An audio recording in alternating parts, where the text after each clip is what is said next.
അതെ, ഈ സർവേയിൽ പങ്കെടുത്തതിന് എന്റെ സുഹൃത്തുക്കൾക്ക് നന്ദി. സുഹൃത്തുക്കളെ നമസ്കാരം. ഞാനിന്നൊരു സർവേയുടെ ഭാഗമായിട്ടാണ് നിങ്ങളിവിടെ വന്നിരിക്കുന്നത്. നമ്മുടെ നാട്ടിൽ കപട ആത്മീയത വർദ്ധിച്ചു വരുന്നു. അതിനെക്കുറിച്ച് നിങ്ങൾക്ക് എന്താണ് പറയാനുള്ളത്? തീർച്ചയായും വർദ്ധിക്കുന്നുണ്ട്.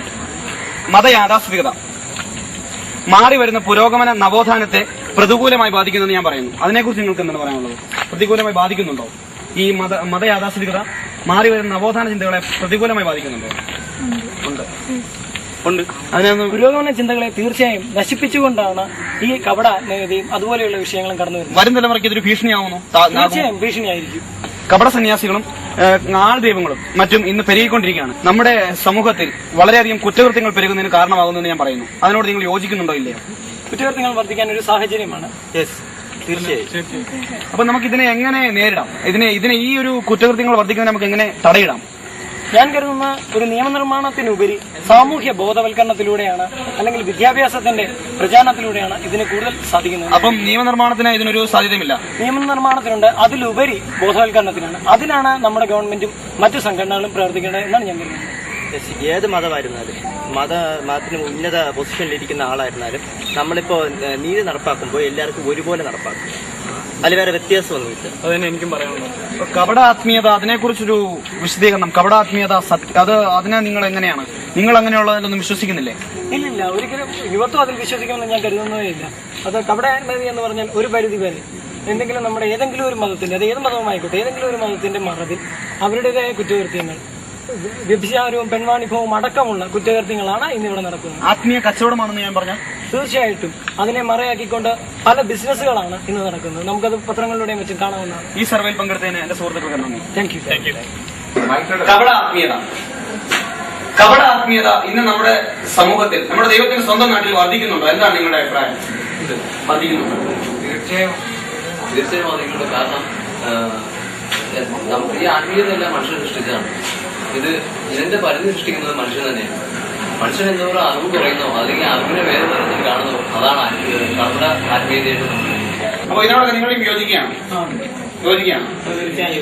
അപ്പം ഞാൻ ചോദിച്ചോട്ടെ, നമ്മുടെ സമൂഹത്തില് ആൾ ദൈവങ്ങളും കപട സന്യാസികളും മറ്റും പെരുകയാണ്. ഈ പെരുകല് ഒരു കുറ്റകൃത്യങ്ങൾ പെരുകുന്നതിന് കാരണമാകുമെന്ന് ഞാൻ പറയുന്നു. അതിനോട് നിങ്ങൾ യോജിക്കുന്നുണ്ടോ ഇല്ലയോ? അപ്പം ഈ ഒരു പ്രവണത നമുക്ക് എങ്ങനെ തടയാം? നിയമനിർമ്മാണത്തിലൂടെ തടയിടാം എന്നാണ് നിങ്ങൾ പറയുന്നത്. സാമൂഹ്യമായ ബോധം നമുക്ക് അതിലേക്ക് വിദ്യാഭ്യാസത്തിലൂടെ ഒരു സാമൂഹിക അവയർനെസ് എല്ലാവർക്കും കൊടുക്കുക. ഓക്കെ. അത് മാത്രമല്ല, കൊച്ചു പിള്ളേർക്ക് സ്കൂളിലും പ്രൈമറി സ്കൂളിലും മിഡിൽ സ്കൂളിലൊക്കെ അതിനെക്കുറിച്ചുള്ള ഒരു അവയർനെസ് ഉണ്ടാക്കിയെടുക്കും. എന്നാലും നെക്സ്റ്റ് ജനറേഷൻ അതില്ലാതെ മാറ്റിയെടുക്കും.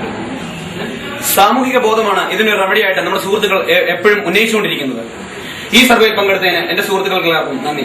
ആത്മീയത, കപട ആത്മീയത, അതാണ് നമ്മുടെ വിഷയം. നമ്മുടെ സമൂഹത്തിൽ കപട ആത്മീയത വർദ്ധിക്കുന്നുണ്ടോ? എന്താണ് നിങ്ങളുടെ അഭിപ്രായം? തീർച്ചയായും വർദ്ധിക്കുന്നുണ്ട്. മതയാഥാസ്ഥിതികത മാറി വരുന്ന പുരോഗമന നവോത്ഥാന ചിന്തകളെ പ്രതികൂലമായി ബാധിക്കുന്നു എന്നതിനെ കുറിച്ച് എന്താണ് നിങ്ങൾക്ക് പറയാനുള്ളത്? തീർച്ചയായിട്ടും ബാധിക്കുന്നുണ്ട്. അതായത് വരുന്ന നാളെയുടെ വാഗ്ദാനങ്ങളായ യുവാക്കളെ ഇത് ബാധിക്കുന്നുണ്ടെന്നാണ് പിന്നോട്ട് വലിക്കുന്നുണ്ട്. അപ്പോൾ ഈ ആൾ ദൈവങ്ങളും കപട സന്യാസികളും നമ്മുടെ സമൂഹത്തിൽ കുറ്റകൃത്യങ്ങൾ പെരുകുന്നതിന് കാരണമാകുന്നു. തീർച്ചയായും എന്നതിനെ കുറിച്ച് എന്താണ് പറയാനുള്ളത്? കുറ്റകൃത്യങ്ങൾ പെരുകുന്നതിന് കാരണമാകുന്നത് മാത്രമല്ല, മനുഷ്യന് പണത്തോടുള്ള ആർത്തിയാണ് ഇതിന്റെ എല്ലാത്തിനും കാരണം. ചിലര് മോഷണത്തിനായി പോകുന്നു, ചിലര് സാമൂഹിക വിരുദ്ധമായ പ്രവർത്തനങ്ങൾ, ആത്മീയത ഒരു കച്ചവടമാക്കി മാറ്റി. തീർച്ചയായും ദൈവത്തെ കച്ചവട ചിലക്കാണ് ഇവിടെ ചെയ്യുന്നത്. ഏറ്റവും നല്ലൊരു ബിസിനസ് ആയി ഇപ്പോൾ മാറിയിരിക്കുകയാണ്. അപ്പോൾ ഇങ്ങനെയുള്ള ഒരു കപട ആത്മീയത നമുക്ക് എങ്ങനെ തടയിടാൻ പറ്റും? മനുഷ്യർ തന്നെ അതിൽ നിന്നും ഈ കപടതയിൽ നിന്ന് മാറാൻ ശ്രമിക്കണം. കാരണം ഇങ്ങനെയുള്ള ആൾക്കാരുടെ പേരനെ വീഴാതെ അവനവന്റേതായ ഒരു വ്യക്തിത്വമുണ്ട്, അതിൽ കൂടെ യാത്ര ചെയ്യും. ഈ ഒരു സർവേയിൽ സഹകരിച്ച നിങ്ങൾക്ക് എല്ലാവർക്കും നന്ദി. സുഹൃത്തുക്കളെ, കപട ആത്മീയതയും കള്ളസന്യാസവും ആൾ ദൈവങ്ങളും മാറി വരുന്ന നവോത്ഥാന ചിന്തകളെ പിടിച്ചു നിർത്തുവാൻ ഉതകുന്നതാണ്.